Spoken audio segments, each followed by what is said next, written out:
کومې زنانه چې مخکې راغلې وې هغه د سردارانو د سرمایهدارو خلکو بچي بوتلي وو. حلیمه سعدیه چې و تاریخ لیکي د دې اوښه کمزورې وه، دا په مزه را رسېدلې وه. زه وایم په مزه نه را رسېده، زما رب بره انتخاب کړی و، زما د محمد دپاره دروازې وټکوله، بچې راووته غېږ کې ونیو. خاونده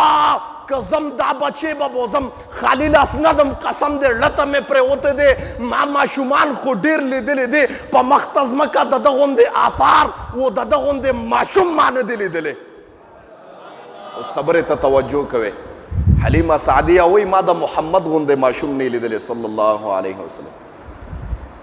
بچې پیدا شه. ابولهب وایي ما د محمد نه ښکلی ماشوم نه لیدلی. ابولهب چې د نبی علیه السلام تره دی او د نبی علیه السلام ابتدایي دشمن چې د کور نه پې د کاڼې ګزار کېږي، هغه د ابولهب د لاس نه کېږي. قرآن کې ورته الله بیا خیرې کړي دي. او ابولهب وې لاس کې واغشته، داسې بچې مې نه لیدلې. په عربو کې چې ګرځي څومره خلک ګرځي، بچې لاس کې والي اواز کوي، داسې بچې م نه دی لیدلې. اوس حلیمه سعدیه راغله،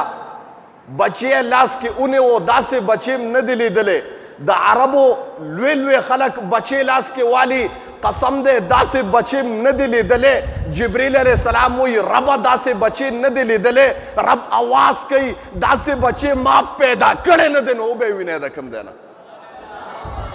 داسې بچې به کوم دی نه ووینئ. دا خو دنیا کې یو بچې و چې ما پیدا کړ نه پس بس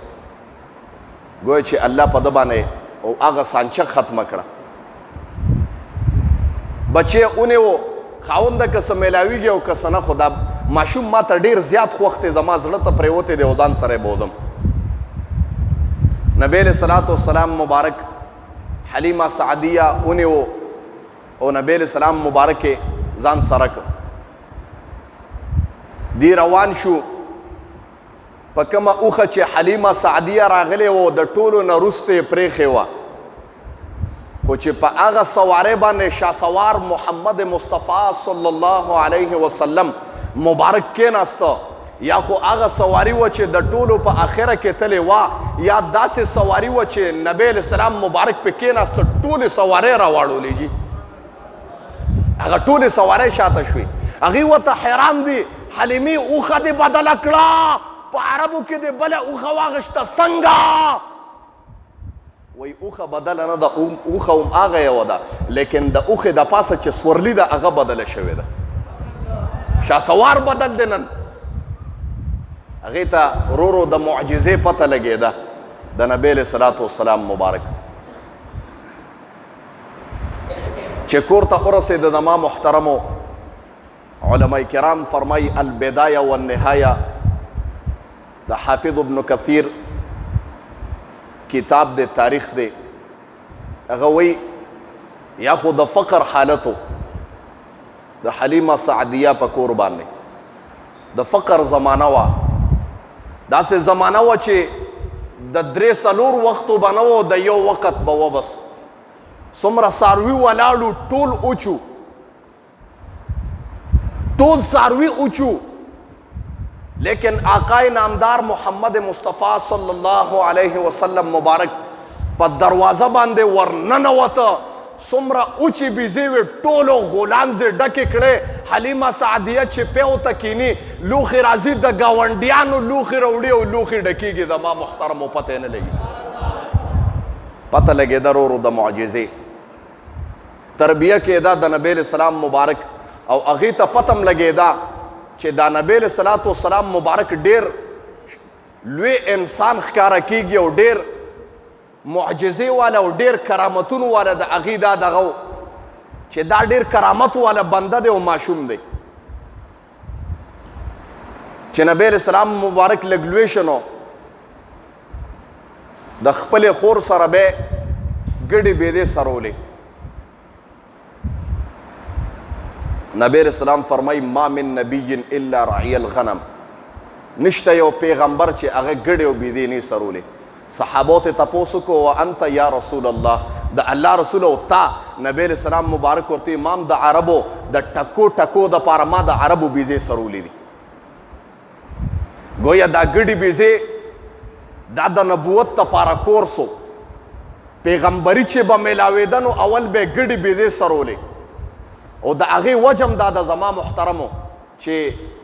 دا ګډې په شان ګډي بیزې په شان د امت وې دا یو ټریننګ و د پیغمبر دپاره چې هغې کې مشقت ډېر زیات و ګډي بیزې سره نو مشقت به ډېر کې منډې ترړې به وې یو خوا به منډې وې ګډې پسې بل خوا به منډې وې فکر به د سره چې زما کومه ګډه او بیزه بیماره ده زما دا ګډه او بیزه کومه شرمخ پې حمله ونه کړي رانه خرابه نه کړي زما محترمو دا د امت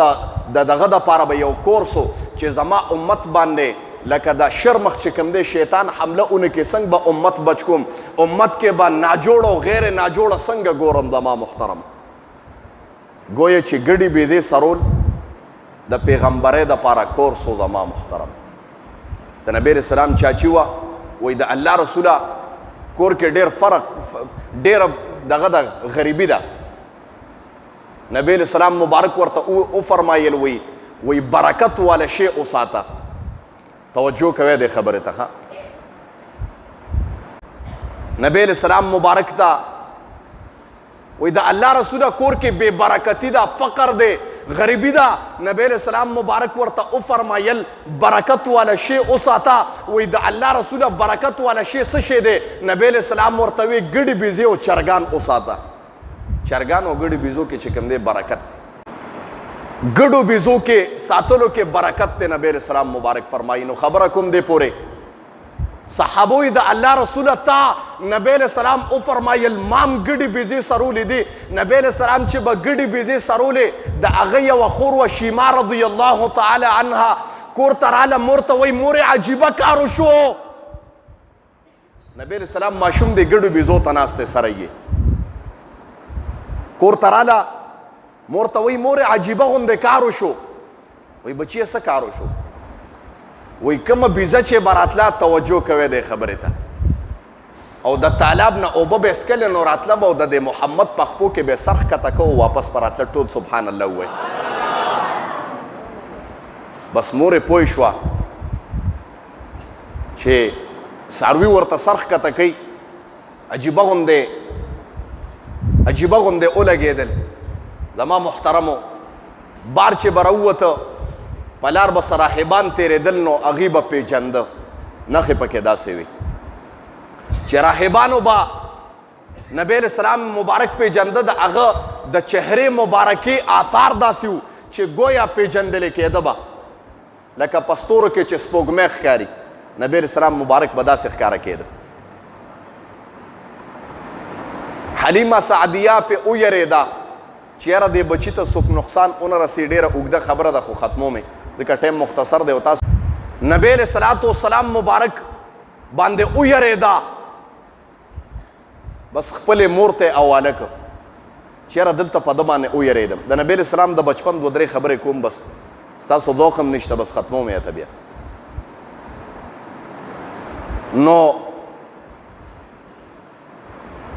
نبی علیہ السلام مبارک خو هغې سره عادت شوی په بچپن کې هلته تللی و ګویا هغه وی چې دا زما مور ده نو هغې سره لوی شوی حلیمه سعدیه سره چې کله مور راوسته نبی علیہ السلام خو ما مخکې نه ووی یتیم پیدا و مور سره راته زما محترمو مور سره چې راته نو هغه خو دا مور سره پهچان نو کنه چې دا زما والده ده تربیه چې چا سره شوی و هغه وی دا زما ګنې والده ده چې مور راوسته زما محترمو نبی علیہ الصلوۃ والسلام مبارک جړل چې ما چرته شړې ما چرته د ځان نه دغه کې هغوی دا ستا مور د حقیقي زه ورسره خبره دی پورې کوم زما محترمو نبی علیہ السلام کور ته راغی او چې مور سره لږ غوندې عادي شه نو مور چرته چکر باندې بوته او والده بیا راتله نو علما کرام فرمایي چې د ابوا په مقام باندې ورته والده وفات شو امینه بیبي نبی علیہ السلام مبارک ماشوم دی وسره یو وینځم و دغه وخت کې نبی علیہ السلام مبارک په خوشحالی تللی دی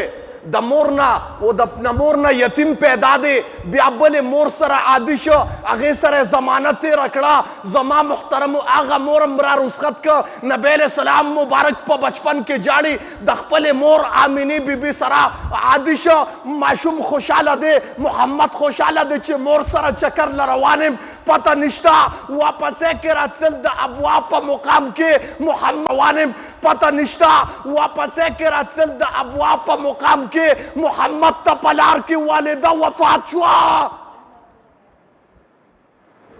نبی علیہ السلام مبارک جاړي ډېر هغه به وایي ګویا ماشوم دی مور ته وایي مورې ولې مورې پاسه لکه په عرف کې چې مونږ ته ماشومان یا سړی عادي نو څوک ورته وفات شي